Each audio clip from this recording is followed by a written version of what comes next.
नमस्कार, स्वागत आपका हरियाणा न्यूज 24 पर। मैं हूं प्रिंस लामा। इस वक्त के हरियाणा की राजनीति से जुड़ी हुई या फिर यूं कहे कि हरियाणा के विधानसभा चुनाव से जुड़ी हुई सबसे बड़ी खबर, बिग ब्रेकिंग न्यूज सबसे पहले आपको दे रहे हैं कि भारतीय निर्वाचन आयोग ने हरियाणा विधानसभा चुनाव की तारीखों में फेरबदल कर दिया है।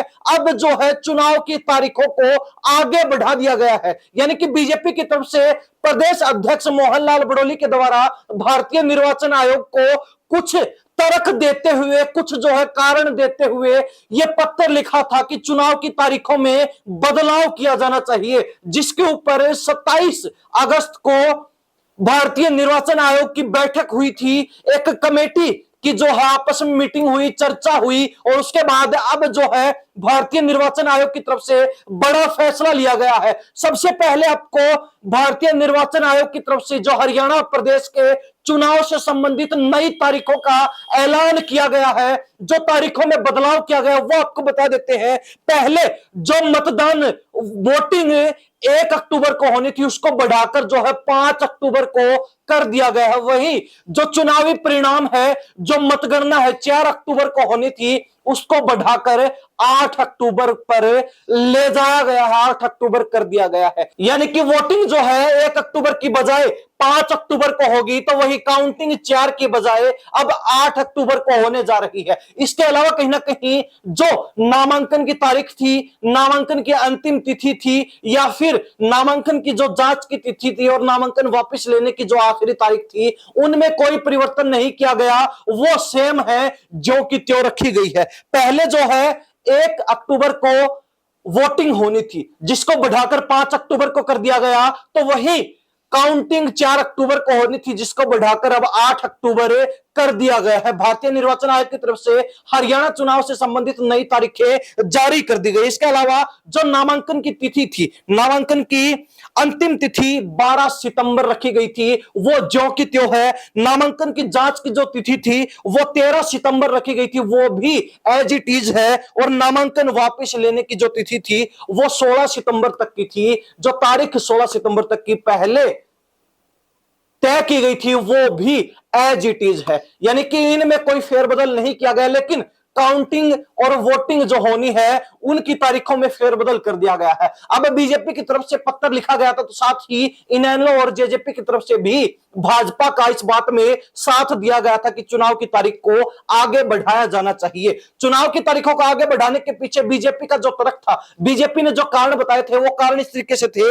मोहनलाल बड़ोली का कहना था कि 28 सितंबर को शनिवार होगा, इसके बाद 29 सितंबर को रविवार होगा, 30 सितंबर को वर्किंग डे होगा और उसके बाद 1 अक्टूबर को वोटिंग, 2 अक्टूबर को गांधी जयंती, 3 अक्टूबर को अग्रसेन जयंती, यानी कि एक लंबी छुट्टियां चुनाव की तारीख से पहले और चुनाव की तारीख के बाद भी कई छुट्टियां रहने वाली है।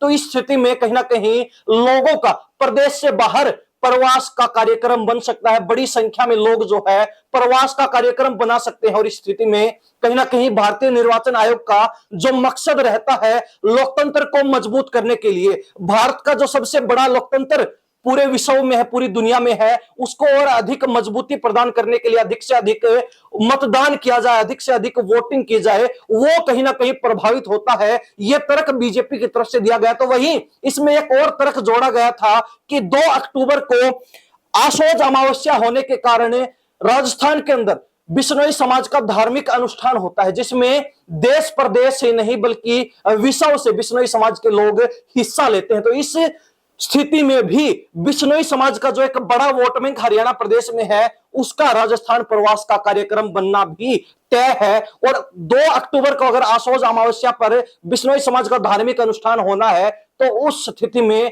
1 अक्टूबर को ही, यानी कि एक दिन पहले ही बिश्नोई समाज राजस्थान के लिए प्रवास कर जाता है। तो ऐसे में भी कहीं ना कहीं हरियाणा विधानसभा चुनाव में जो मतदान है वो प्रभावित होगा। ये कारण जो बीजेपी की तरफ से रखे गए थे और कहीं ना कहीं इन कारणों का साथ भी इनेलो और जेजेपी के द्वारा दिया गया था, बीजेपी का दिया गया था। और इस मामले में जेजेपी और इनेलो के द्वारा भी बीजेपी का समर्थन किया गया था।